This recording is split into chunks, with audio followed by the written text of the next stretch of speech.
a potentially controversial pick. For some reason, I cut the tongues off and they just didn't really look good. I just think the shoe is ugly. Sweaters, knits, old man clothing. In reality, they just look like clown pants. You're going in the F tier.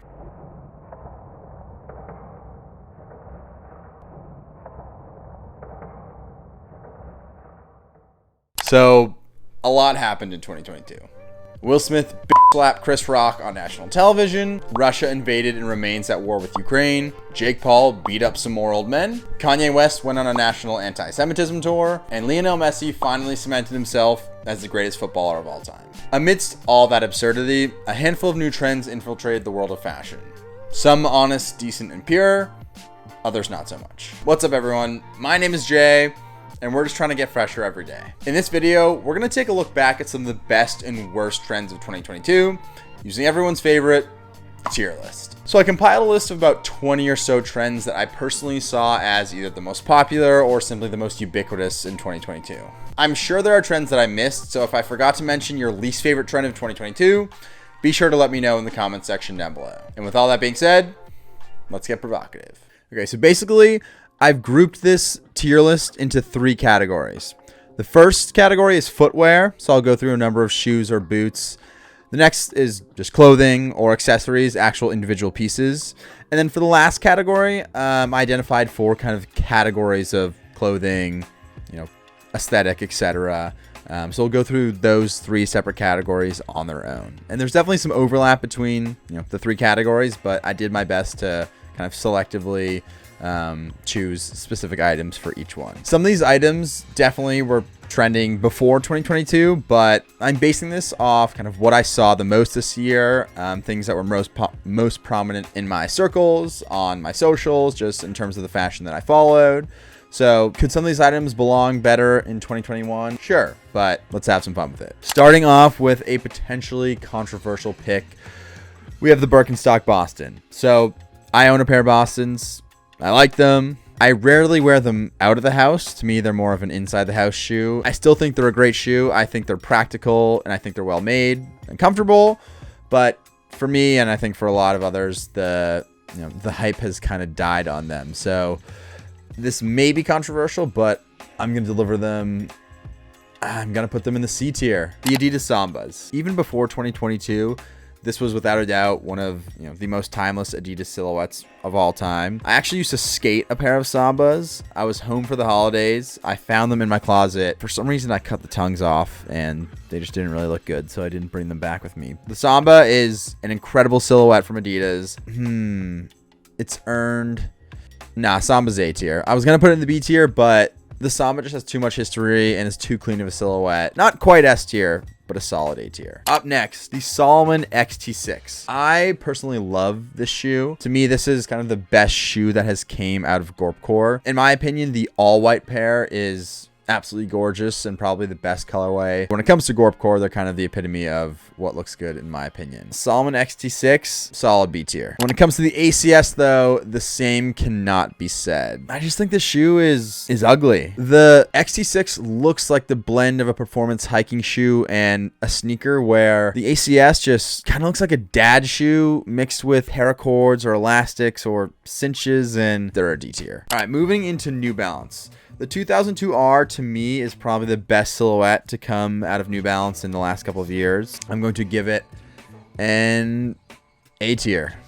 Yep, the 550. I actually just bought my first pair of 550s. I got them at a thrift store for $60. 550s really became popular end of 2020 into 2021, but absolutely blew up and started to show up on literally every street corner in New York and LA. It's just incredibly saturated in that there are so many different colorways that change one tiny stripe or one little outline of the end and are released as a new colorway, where I feel like I just see them so often that I'm kind of desensitized to them, if that makes any sense. Again, not a terrible shoe. I own a pair. I like them. Just because of their sheer saturation and kind of how overplayed they are, they're gonna find their way into the C tier. Next up, this is a classic, the Onitsuka Tiger Mexico 66. I don't own a pair. I've never owned a pair. I love Kill Bill. I haven't seen the Bruce Lee movie that they're originally featured in, but Bruce Lee's a fucking beast. They're timeless. They're super simple. Based just off aesthetic and history, they've earned themselves a spot in the B tier. Next is one that I'm really excited about. I've been going through a boot phase. I've bought probably 4 or 5 pairs of boots in the past 2 years or so. And what we have here is the Our Legacy Camion boot. I haven't had the chance to own or try on a pair. Based off the reviews I've read, I've watched, they seem like they're incredibly well made, and they are just a beautifully designed boot. Based off all that kind of surface level info, Our Legacy Camion boots look like an absolute stunner, and for that reason, I'm going to put them in an A tier. Finally, for footwear, if you know me, you know I love my loafers. I'm a certified loafer boy. Right here we have the Basswegians, but I'm talking penny loafers in general. Penny loafers weren't invented this year. They weren't introduced to the spotlight in 2022, but I feel like this year more than ever, I've been seeing them worn casually. I have 3 pairs right here that I wear all the time, and I'm just simply obsessed with penny loafers. And if you haven't caught my drift by now, penny loafers for me are an absolute S tier. All right, that wraps it up for footwear. We got 1 S tier, we got 1 D tier, no F tiers, which, you know, I'm a nice guy. What can I say? But now let's get into clothing. Basically, I have, let's see, 7 clothing or accessory items that we'll run through, starting with the puffer jacket. Obviously, puffers weren't introduced in 2002, but I feel like in 2022, more than ever, people were wearing them in a fashion sense and as not just a, you know, functional piece of outerwear. Maybe I'm crazy. I love puffer jackets. I own 3 or 4. I own one of the 700 series from North Face. Even though they're not new, they've been probably the most popular piece of outerwear this year for a good reason, and that lands them in a solid B tier. Okay, next we got 2 pairs of pants, which kind of are in direct contrast with one another. First is the Carhartt double knee. Second is the Dickies work pant. For these 2, you can kind of just wrap in all Carhartt work pants and all the various Dickies work pants. Although they both have their role to play, the quality on Carhartt is a little bit better. That's not to say Dickies aren't great in their own right, but I would put Carhartt I'll put the Carhartt work pants in the B tier and the Dickies work pants in the C tier. Oh, next up we have parachute pants. Fuck parachute pants. They don't make sense to me. They just seem like a pair of pants that's gonna get caught on a doorway when you walk through it. I feel like they're trying to look futuristic when in reality they just look like clown pants, and they're just an all-around ugly, bad pair of pants. Parachute pants, you're going to the F tier. Next, we got fleece. Again, just like the puffer, fleece is not new. Fleece was not introduced in 2022, but I feel like this year especially, prints from Gramici, prints from Capital, prints from Ronning, louder fleeces, or just fleece being worn in a more kind of decorative or experimental capacity. I personally love fleece. This one from Gramici especially is beautiful, and fleece have an absolute home in the A tier. This has been kind of one of the most interesting trends of 2022. We have headphones being worn purely for the aesthetic, or headphones as an accessory. On the one hand, it seems kind of ridiculous to wear, you know, an expensive pair of AirPods Max, which are $400 or $500 purely as an accessory. But if you're going to criticize people for doing that, then why wouldn't you criticize them for wearing, you know, a necklace or a ring or a bracelet, you know, an expensive piece of jewelry that doesn't really offer any functionality either. So to me, I think it's inoffensive to wear them as accessories, even though I probably wouldn't do it purely from an aesthetic point of view. But nonetheless, headphones as accessories are mid at best, so I'm gonna slap them in the C tier. I'm wearing a trucker hat right now. I love trucker hats. I probably own 4 or 5. You can find an abundance of vintage ones on eBay from the most random companies you've ever heard of. Trucker hats are solid, they play their role, and they belong in the B tier. For these last 4 items here, I have genre of clothing, or I don't really know what you call it, but just an overall aesthetic. So we have formal wear, worn casually, workwear, gorpcore, and grandpa core. So to start off, formal wear worn casually. One of my favorite looks of the year, and one of the sluttiest looks of the year, which is a good thing, is the wife beater worn with the pleated pants. That's a huge W in my book. Also this year, I've been seeing a lot of, you know, tweed blazers worn with denim, worn with sneakers, worn in a much more casual manner. Also a W in my book. And I think this aesthetic as a whole, that I'm just calling casual formal wear, for me is S tier.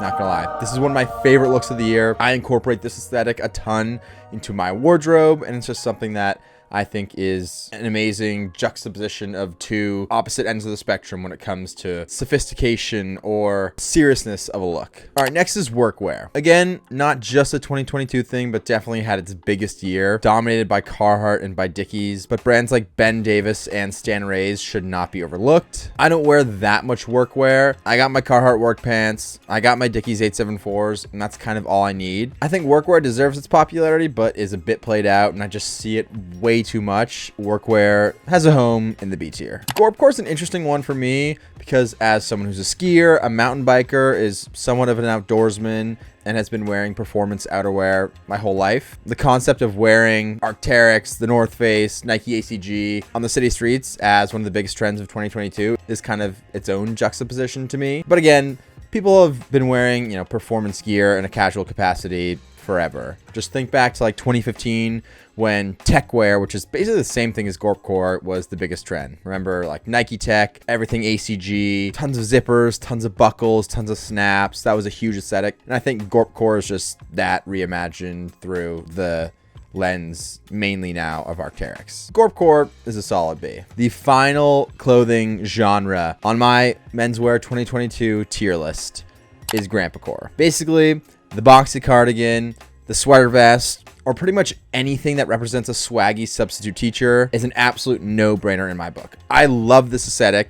There's definitely some overlap with formal wear worn casually, but this is a bit more comfy, a bit more intentional, and dare I say, a bit more timeless. Grandpacore is definitely another big part of my wardrobe, something I wear a lot of when it comes to sweaters, knits, old man clothing. And for me, Grandpacore is absolutely an A-tier aesthetic.